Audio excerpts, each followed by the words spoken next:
Comment vous sentiriez-vous si vous saviez que chaque défi, chaque triomphe, chaque personne que vous avez aimée ou perdue n'était pas le fruit du hasard? Que vous, avant cette vie, aviez tout choisi, votre famille, votre âme sœur, même les épreuves que vous traversez en ce moment. Et voici le véritable retournement de situation. Il existe un moyen de se libérer de tout cela. Le cycle de la réincarnation, ou roue de la vie, est un système décrit dans de nombreuses traditions spirituelles et hermétiques. Il représente le voyage de l'âme à travers plusieurs existences, chaque incarnation offrant des opportunités de croissance, d'apprentissage et de résolution des empreintes karmiques. Au cœur de nombreux enseignements ésotériques, ce voyage fait partie d'un dessein cosmique visant à l'évolution de la conscience et à l'accomplissement de la volonté divine.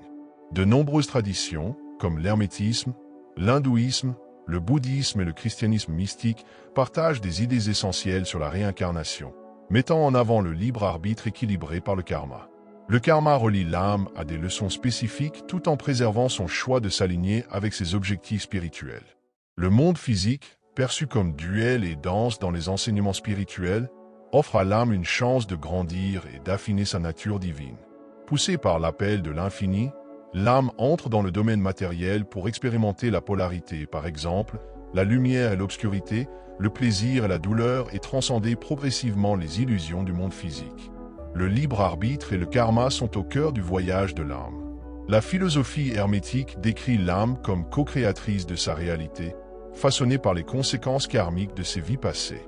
Le karma éduque plutôt qu'il ne punit, garantissant que l'âme expérimente les effets de ses actions pour favoriser sa croissance et son équilibre.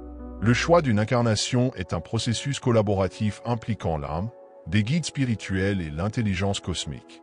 Dans l'état d'entrevie, l'âme passe en revue ses actions passées, évalue ses progrès et fixe ses objectifs futurs. Les guides spirituels offrent leur sagesse, mais l'âme décide en dernier ressort, reflétant les idéaux hermétiques de responsabilité et de souveraineté. Avant même votre première inspiration, votre âme était dans un royaume au-delà du temps et de la forme, un lieu où les choix sont faits, où des contrats sont forgés et où les destinées sont mises en mouvement. Imaginez-vous debout devant un vaste conseil de guides anciens, examinant chaque chemin possible que votre vie pourrait emprunter. Vous n'avez pas simplement choisi une vie, vous avez choisi vos défis, vos plus grands amours, même les personnes qui allaient vous blesser. Pourquoi? Parce que chaque expérience que vous affronteriez dans cette vie enseignerait à votre âme quelque chose qu'elle ne pourrait apprendre nulle part ailleurs. Mais voici la subtilité. Votre âme n'a pas agi seule. Il existe des liens karmiques, des contrats anciens qui vous lient à d'autres âmes. Oui, même votre âme sœur n'a pas été une rencontre fortuite. Elle a probablement parcouru ce voyage avec vous à travers d'innombrables vies, jouant à chaque fois un rôle différent. Avant d'entrer dans le monde physique, l'âme existe dans un état de pure conscience, profondément connecté à la source de la création, appelée le divin, Dieu ou l'esprit universel. Dans cet état intemporel d'unité, l'âme ne connaît ni séparation, ni limitation, ni dualité. Cependant, même dans cet état béatifique, l'âme ressent un désir inné de croître, d'expérimenter et de comprendre.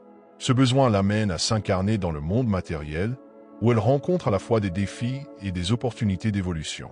Le choix de l'incarnation découle du désir de croissance et de découverte de soi. Le monde physique agit comme une école, offrant des expériences telles que les émotions, les relations et les épreuves, impossibles à vivre dans son état originel. Chaque âme a une mission unique, axée sur l'apprentissage de leçons spécifiques comme la compassion, le pardon, l'amour de soi ou le courage. Ces leçons aident l'âme à se raffiner, la rapprochant de son essence divine et contribuant à l'évolution de la conscience. Cette mission n'est pas liée aux réussites matérielles, mais à la croissance spirituelle et à l'accomplissement de son rôle dans le grand dessein cosmique. Avant sa première incarnation, l'âme sélectionne soigneusement les circonstances qui correspondent à son objectif et aux leçons qu'elle doit apprendre. L'âme choisit ses traits physiques, y compris ses facteurs génétiques, ses capacités et même ses éventuels défis de santé. Ceux-ci ne sont pas aléatoires, mais adaptés à sa croissance. La famille sert de fondation pour ses premières expériences, apportant à la fois des défis et du soutien afin d'enseigner des leçons essentielles. Par exemple, une âme qui doit apprendre la patience peut choisir une dynamique familiale difficile. Le contexte culturel, social et historique de sa naissance façonne également ses expériences et ses opportunités d'évolution. L'âme identifie les individus qu'elle rencontrera au cours de sa vie, âmes sœurs, mentors ou adversaires qui joueront des rôles cruciaux dans son développement. Ces choix forment le plan initial de l'âme, et la première incarnation est fondamentale, axée sur la survie et la compréhension du monde matériel. Au fil du temps, l'âme apprend à équilibrer les aspects physiques et spirituels. Le monde matériel présente un contraste saisissant avec l'état originel de l'âme. En s'incarnant, elle fait l'expérience d'une séparation avec sa source divine, créant un sentiment de dualité et d'isolement. Cela peut engendrer confusion, peur ou nostalgie d'une connexion divine, souvent décrite comme un mal du pays spirituel. De plus, l'âme doit s'adapter aux limitations physiques comme le temps, l'espace et les émotions humaines qui sont essentielles à son évolution. Pourtant, même dans sa première incarnation, l'âme n'est pas seule. Des guides spirituels, êtres de lumière ou conscience supérieure l'accompagnent, lui offrant sagesse et soutien. Bien que ces guides prodiguent des encouragements subtils et aident à naviguer dans le monde physique, l'âme conserve son libre arbitre et peut choisir d'accepter ou d'ignorer cette guidance. Elle maintient également un lien profond avec son origine divine, qui se manifeste sous forme d'intuition, de rêves ou de moments de clarté lui rappelant son objectif supérieur et sa mission. Mais voici une question encore plus profonde. Que se passe-t-il après cette vie? Comment votre âme décide-t-elle de sa prochaine destination? Et surtout, est-il possible de se libérer entièrement de ce cycle?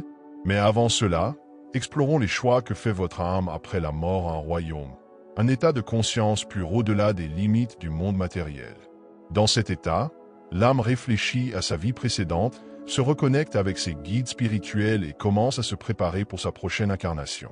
Ce royaume n'est pas un lieu de récompense ou de punition, mais un espace dédié à l'apprentissage, à la croissance et à la planification. L'un des aspects clés de cette phase est la revue de vie, où l'âme examine son existence précédente avec une perspective plus large et détachée. Elle revit ses actions, ses pensées et ses choix, en expérimentant l'impact émotionnel qu'ils ont eu sur les autres.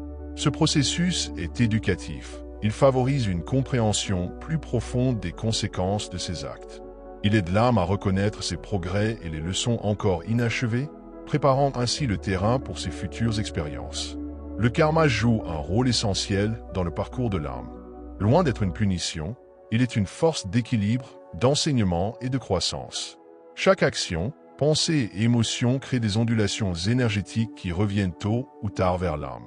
Par exemple, une âme qui a causé du tort pourrait choisir de vivre une situation similaire dans sa prochaine vie pour développer de l'empathie et de la compréhension. De même, les actes de bienveillance ou de générosité peuvent entraîner des opportunités positives dans des vies futures. L'âme établit également des contrats d'âme, des accords avec d'autres âmes sur les relations et dynamiques de la prochaine vie. Ces contrats définissent des liens importants, comme les rôles familiaux, les relations amoureuses ou les connexions difficiles, chacun étant conçu pour enseigner des leçons précises. Par exemple, une âme pourrait choisir de naître dans une famille spécifique pour apprendre la patience ou l'amour inconditionnel. Deux âmes pourraient planifier une rencontre en tant que partenaires romantiques afin d'explorer la confiance et l'intimité. Des relations difficiles, comme un rival ou un parent exigeant, pourraient être prévues pour favoriser le pardon ou la résilience. Ces contrats ne sont pas rigides, ils permettent des ajustements en fonction du libre arbitre de l'âme et de ses choix durant sa vie. Les âmes s'incarnent souvent avec des groupes d'âmes, des ensembles d'âmes profondément connectés qui évoluent ensemble à travers de nombreuses vies. Ces groupes offrent un soutien mutuel et favorisent la croissance, les membres prenant différentes formes selon les besoins d'apprentissage, famille, amis, mentors ou même adversaires. Certaines âmes partagent des liens particulièrement forts, comme les âmes sœurs, qui s'aident mutuellement à accomplir des objectifs communs, ou les flammes jumelles, qui sont deux moitiés d'une même âme cherchant l'équilibre et l'unité. La planification de la prochaine incarnation. Après la revue de vie et l'évaluation karmique, l'âme entame un processus de création et de choix intentionnels pour sa prochaine incarnation. Cela implique plusieurs décisions majeures. Pour les traits physiques, l'âme choisit son sexe, son apparence et même ses défis de santé potentiels, tout cela étant ajusté pour soutenir sa mission et sa croissance. Pour la dynamique familiale, l'âme sélectionne une famille qui lui offrira les leçons et le soutien nécessaires. Par exemple, Une famille bienveillante pourrait l'aider à développer l'estime de soi, tandis qu'une famille plus difficile pourrait lui apprendre la résilience et la force. Au le contexte plus large, elle choisit son statut socio-économique, sa culture et l'époque historique de sa naissance qui influenceront les défis et opportunités qu'elle rencontrera. Au les événements majeurs, certains moments cruciaux, comme des rencontres déterminantes, des défis bouleversants ou des réussites importantes, sont prévus à l'avance pour guider le développement de l'âme. Cependant, l'âme conserve une flexibilité qui lui permet de s'adapter aux circonstances grâce à son libre arbitre. Si elle évite un défi prévu, de nouvelles opportunités se présenteront afin de garantir qu'elle apprenne la leçon nécessaire. L'univers ajuste constamment le parcours de l'âme pour favoriser son évolution spirituelle, lui offrant des moyens créatifs d'atteindre ses objectifs. Le passage vers la réincarnation. Une fois la planification terminée, l'âme se prépare à se réincarner. Ce processus implique de traverser un voile qui sépare les royaumes spirituels et physiques, provoquant l'oubli de ses vies passées et de ses plans préexistants. Cet oubli est nécessaire pour que les expériences du monde matériel restent authentiques et spontanées. Toutefois, des rappels subtils de la mission de l'âme persistent sous forme d'instinct, de rêve ou d'un profond appel intérieur. Tout au long de la vie, l'âme est guidée par ses signaux internes ainsi que par l'influence de ses guides spirituels qui restent une source constante de soutien et de sagesse. Le cycle de la réincarnation et l'évolution de l'âme. Voyez la réincarnation comme une école. Chaque vie est une salle de classe où l'on apprend des leçons, où l'on équilibre les dettes karmiques et où l'on évolue. Mais voici la véritable question. Tant que certaines leçons ne sont pas maîtrisées, l'âme est destinée à revenir encore et encore. Qu'est-ce qui détermine votre prochaine famille, vos prochains défis? Tout dépend de l'énergie que vous avez accumulée, du karma que vous avez créé et des contrats d'âme que vous n'avez pas encore accomplis. La libération du cycle de la réincarnation. La libération ou la fin du cycle de la réincarnation ne signifie pas fuir la vie, mais transcender les illusions et les limitations du monde matériel.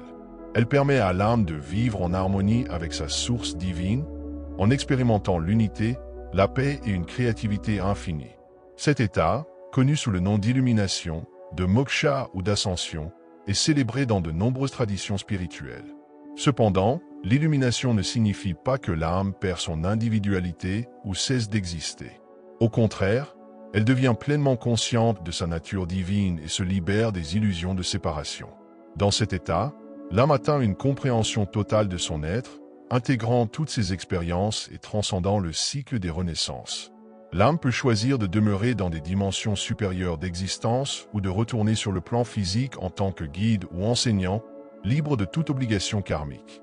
Atteindre la libération est un processus progressif d'éveil spirituel et de maîtrise, nécessitant que l'âme se libère de ses attachements, résolve son karma et s'aligne avec les vérités universelles. Le chemin vers la libération. Tout commence par le développement de la conscience de soi. L'âme doit reconnaître ses schémas, ses désirs et ses peurs, et comprendre comment ceux-ci la lient au monde matériel. Des pratiques telles que la méditation, la pleine conscience et l'introspection permettent à l'âme d'observer ses pensées et émotions sans s'y laisser piéger.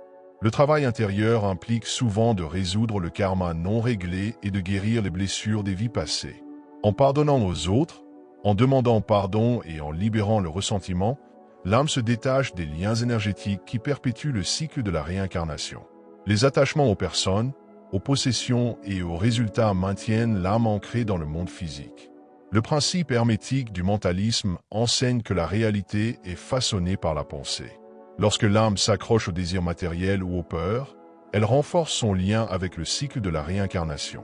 Cependant, le détachement ne signifie pas abandonner l'amour ou la responsabilité, mais consiste à vivre pleinement sans dépendre des circonstances extérieures pour son bonheur.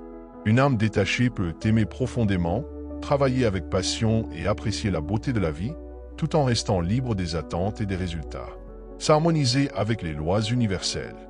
La libération nécessite une harmonie avec les principes universels qui régissent l'existence, notamment reconnaître que chaque action crée des répercussions influençant le chemin de l'âme.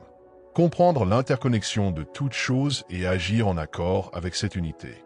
Élever sa fréquence vibratoire à travers des pensées, émotions et actions qui résonnent avec l'amour, la vérité et l'harmonie. En vivant en accord avec ces lois, l'âme devient une co-créatrice consciente avec le divin, transcendant les limitations du monde physique. L'ultime étape vers la libération. Le dernier pas vers la libération est la réalisation de l'unité de toute existence. Dans le monde matériel, l'âme perçoit une séparation entre elle, les autres et le divin. L'éveil à la conscience d'unité dissout cette illusion, permettant à l'âme d'expérimenter sa véritable nature comme faisant partie d'un tout infini. Cet éveil peut émerger à travers des pratiques spirituelles profondes comme la méditation, la prière ou des expériences mystiques, des événements déclencheurs tels qu'un amour incommensurable, une perte profonde ou un moment de révélation intérieure. L'âme atteint la libération lorsqu'elle a appris toutes les leçons qu'elle cherchait dans le monde matériel. Ce passage n'est pas dicté par des forces extérieures, mais par la préparation intérieure de l'âme à transcender. Les signes d'une âme proche de la libération ont un détachement des succès ou des échecs matériels, ont un profond sentiment de paix intérieure, indépendamment des circonstances extérieures, ont un amour et une compassion inébranlables pour tous les êtres, ont un désir intense de retourner à la source divine ou de servir autrui de manière désintéressée. À ce stade, l'âme choisit sa prochaine étape. Certaines s'élèvent vers des dimensions supérieures, explorant et créant dans des plans plus subtils. D'autres choisissent de se réincarner, non par nécessité, mais en tant que guides éclairés ou enseignants pour aider les autres sur leur chemin. Les âmes illuminées et leur rôle. À travers l'histoire, des êtres illuminés tels que Bouddha, Jésus et d'autres maîtres spirituels ont choisi de se réincarner. Contrairement aux âmes ordinaires, ils ne reviennent pas par obligation karmique, mais pour élever l'humanité. Ces êtres, souvent appelés bodhisattvas ou avatars, servent de pont entre le monde physique et le monde spirituel. Les enseignements hermétiques décrivent ces âmes comme incarnant les principes les plus élevés de sagesse, d'amour et de puissance. Leur présence inspire, guide et soutient ceux qui sont encore pris dans le cycle des réincarnations. Votre propre chemin vers la libération. En observant et en apprenant de ces êtres illuminés, chacun peut trouver des repères et un chemin vers sa propre libération. Si vous êtes prêt à plonger plus profondément dans ces mystères, rejoignez-moi dans cette exploration. Abonnez-vous dès maintenant.